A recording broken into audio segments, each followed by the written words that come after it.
We live in a world where everyone is glued to their phones all day long, yet I still speak to a lot of studio owners who are not using text messaging at their studio.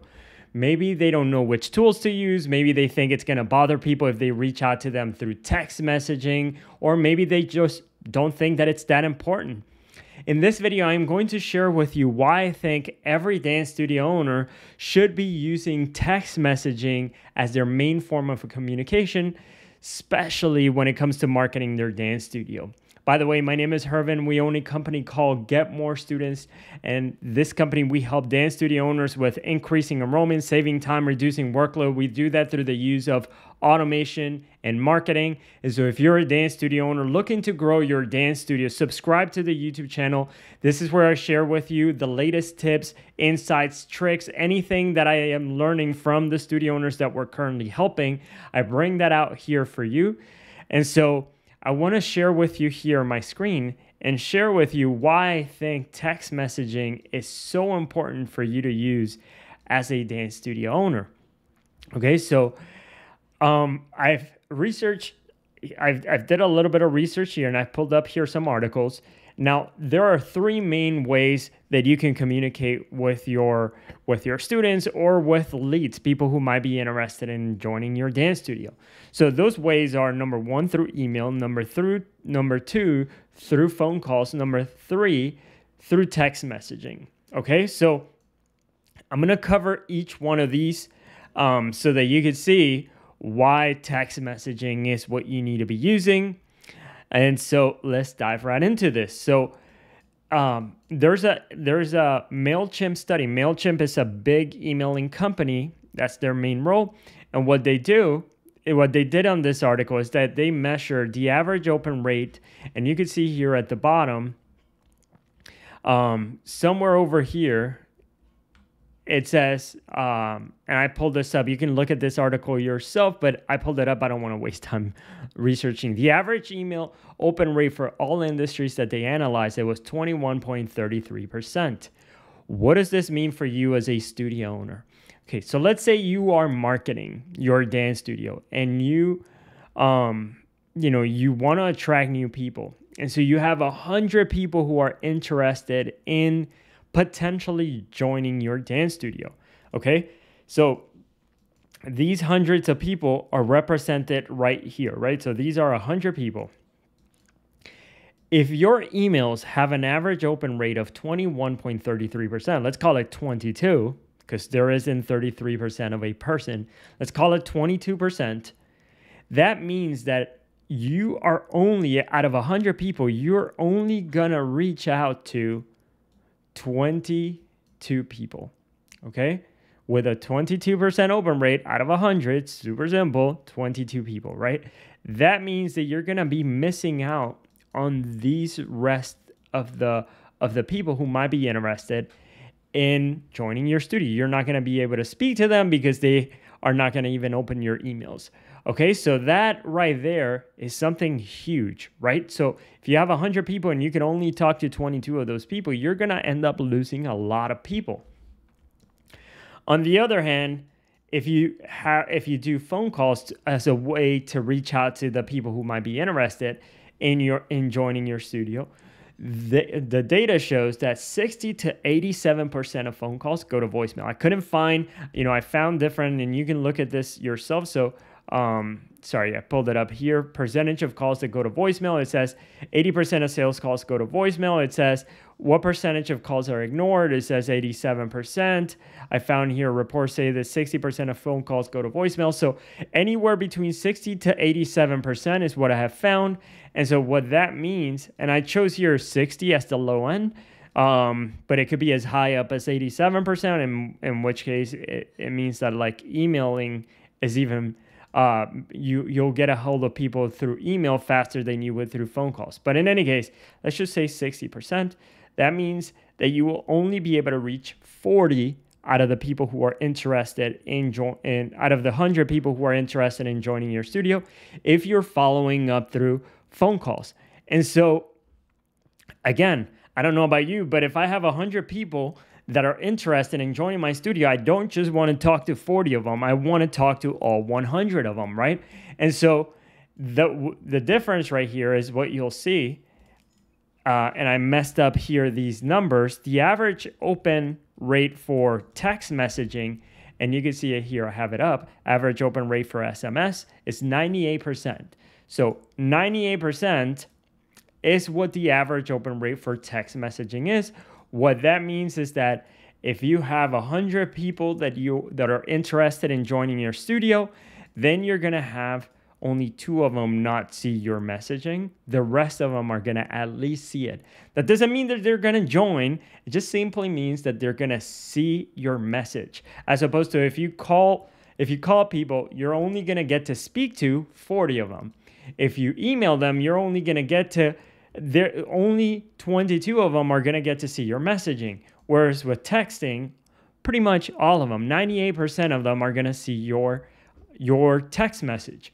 Okay, so let's do some math here really quickly. And again, before you quit on me, stick with me through this video because it's gonna all make sense here. I am not a math person, so if you're not one, just stick with me through this. So let's say you're advertising on Facebook and Instagram, okay? So you're putting ads out there to try and get new students, trying to generate new leads.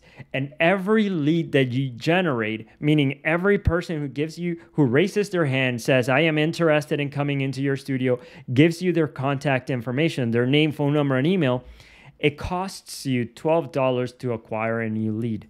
This is, I have some studio owners that are getting $3 leads. I have some studio owners that are getting $30 leads. So this is kind of like, on average, $12. Okay, so you're getting $12 leads. So what happens here? So if you get 100 leads, okay, so this pile of people here that I was just showing you earlier, to get 100 leads at $12 a lead, you're going to be spending $1,200. $1,200 to get 100 people who might be interested. Okay, so 100 people, that's good to know, right? So that it takes $1,200, and then you can have 100 people who might be interested in joining your studio. That's great. Okay, so now let's do this. So what if you get 100 of these people right here, and now you need to communicate with them to tell them about your classes, to get them to come into your studio. Let's say you use emailing as your way of communicating with them. And so you're using here email, which has a 22% open rate. And remember, each lead costs $12.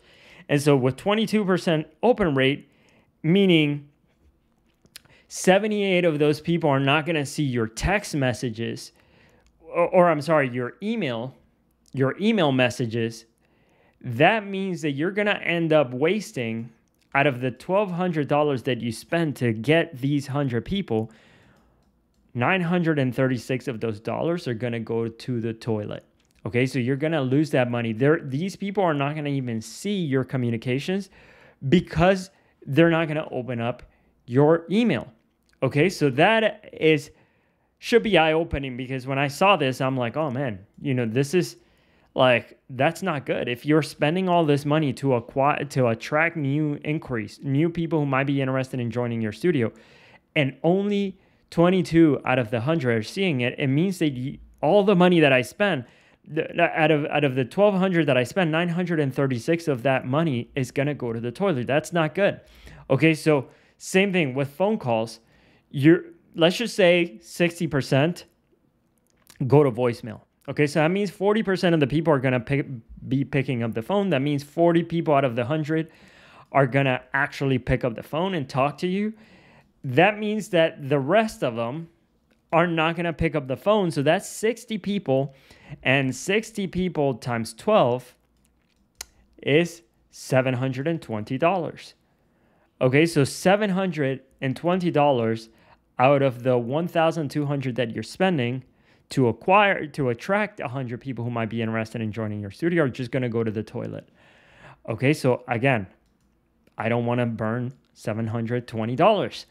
And so this is why I'm saying that text messaging, look at this, on the other hand, if you have 98% open rate with text messaging and each lead costs you $12, that means that only 2 people are not going to see your message.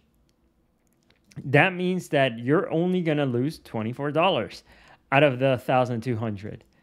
You see what I'm saying? So this is why I am suggesting that every studio owner out there needs to be using text messaging, because it's the number one way of communicating with people today. People are glued to their phones. They open up their text messaging. You can see here 98% open rate, right? They're opening up their text messaging. And so you got to take advantage of that. You cannot, again, you're losing a lot of money if you're just following up with email or if you're just following up with phone calls. You need to, text messaging is the way to go. Now, does that mean that you should stop calling or you should stop emailing people, that you shouldn't use that anymore? Is that what this means? Is that what I'm trying to get across to you all? And the answer is no. That's not what I'm trying to say. Okay, so calling still works. So phone calls still work. You should still do them. And calling adds a personal touch that cannot be duplicated through text message. It builds a connection. In fact, back when we had our studio, the first thing I started doing when I would get a new lead, or the first thing I would do whenever I would get a new lead, I would call them. Even though I had text messaging still set up, to follow up with those leads, I would still call them. Why? Because even if I only got a hold of 40 people out of 100, the other ones I would get through with text messaging. So I would still do both. So I wouldn't pick phone calls or text messaging or email. I would do all of them. Okay, so that's number one. Number two,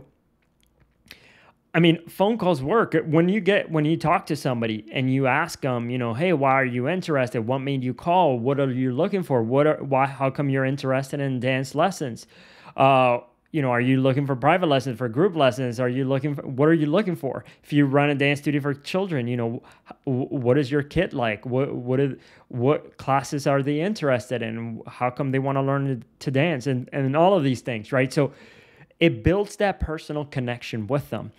That right there is super important, and that is not going to be replaced by text messaging. So text messaging is not going to replace phone calls. You should still call people. That's not what I'm ultimately saying in this video. I'm not saying, you should only be using text messaging. Now, the problem with phone calls is that it is a manual job and it cannot be automated. That's the biggest thing, right? So the fact that every phone call that you have to make is something that you have to pay for somebody to be at your studio or from their homes to call every single person who might be interested. And that right there is expensive.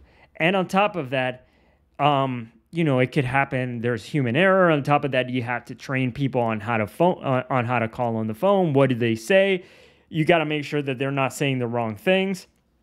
You got to make sure that they're, calling people on a timely manner, that they're representing your studio in the right way possible. And then on top of that, if this person who's calling for you ever leaves, then you have to find a new person, hire them, train them, and so on. And so, it's a lot of manual work. Now, that doesn't mean you shouldn't do it. Of course, you should do it. What I am saying is that texting could potentially help you solve this problem, or a big part of this problem, because you're able to get a hold of more people. Now, again, I still recommend that you call. Totally 100% do it. Emails still work. That doesn't mean that because there's less people opening them that you should stop emailing altogether. You shouldn't. Emailing still works. You should still email your people regularly. You should, with that said, however, you should still look to implement text messaging at your studio. And the reason, here's why. Obviously, it could be automated. So that means that somebody doesn't have to be at your studio to do it. So for the studio owners that we work with, we use a platform called Studio Hub, where we help set up these automations to the studio owners that we're working with, so that whenever they get a new inquiry, it follows up with that new inquiry within 1 minute of them inquiring, while they're still thinking about it, while they still have dancing in their minds, while they're still excited before they've gotten a chance to put their phone down or go look at another dance studio. And so we help the studio owners do that. We set up all of the technology. We do that with Studio Hub. And so, yeah, so this is why I think every studio owner out there should be using text messaging. In fact, not just dance studios, but every small business out there should be using text messaging as their number one way of communication. And so I hope this opened your eye to text messaging. If you haven't implemented it, then go ahead, find a solution. Or if you're curious about seeing Studio Hub and how we can help you grow your studio, what we can do for you, then go to getmorestudents.com and go check out our website, check out our success stories from the studio owners that we're working with, book a call there, and then we can give you a demo of our services and what we could do for you.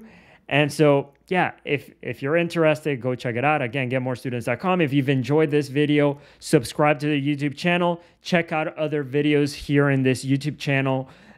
So I consistently put videos out there to help you dance studio owners with tips for marketing, tips for enrolling new students, tips like this for follow-up, videos about how to increase your prices, everything. You can go check this out. Again, thank you so much for watching. See you all in the next video.